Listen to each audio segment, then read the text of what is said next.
నమస్కారం అండి. నా పేరు డాక్టర్ సువర్చల. జీవా ఫర్టిలిటీ సెంటర్స్ లో సైంటిఫిక్ డైరెక్టర్ ని. ట్యూబ్ టెస్ట్ అంటే HSG హిస్ట్రో సాల్పింగోగ్రామ్ టెస్ట్ చాలా ఇంపార్టెంట్ టెస్ట్. ఇవి ట్యూబ్స్ ఓపెన్ ఉన్నాయా లేదా చెక్ చేస్తారు. సో మీరు గర్భసంచి ఆకారం చూస్తే ఇటువైపు ఒక ట్యూబ్ అటువైపు ఒక ట్యూబ్ ఉంటుంది. ఇవి అండాశయాలకి కనెక్టెడ్ ఉంటాయి. అండాశయాల నుంచి ఒక్కొక్క అండం విడుదలైనప్పుడు ఈ ట్యూబ్స్ వాటిని పట్టేసుకుంటాయి. ఇది ఏ యాక్షన్ తో తెలియదు కానీ వాటికి ఒక సెన్సరీ అంటే ఒక సిగ్నల్ లాగా వెళ్తుంది అనమాట.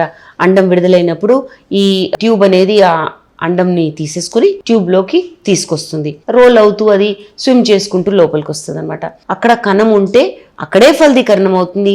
అక్కడి నుంచే అది ప్రోగ్రెస్ అవ్వుకుంటూ నెమ్మదిగా గర్భసంచిలోకి వస్తుంది. సో చూసారు కదా ట్యూబ్ ఎంత ఇంపార్టెంట్. ఓపెన్ ఉండడం, అది ఓపెన్ ఉంటేనే అండం అనేది లోపలికి వస్తుంది, కణాలు అక్కడ చేరుతాయి, ఫలదీకరణం అవుతుంది. సో ట్యూబ్ టెస్ట్ ఖచ్చితంగా చేయించుకోండి. మీ డాక్టర్ గనుక ట్యూబ్ టెస్ట్ చేయించుకుందాము, ఇవి ఓపెన్ ఉన్నాయా లేదా కనుక్కుందాం అనుకుంటే తప్పకుండా ఆ టెస్ట్ చేయించుకోండి. దీని గురించి ఇంకా వివరాల కోసం తప్పకుండా జీవా ఫర్టిలిటీ సెంటర్స్కి ఇచ్చేయండి. Thank you.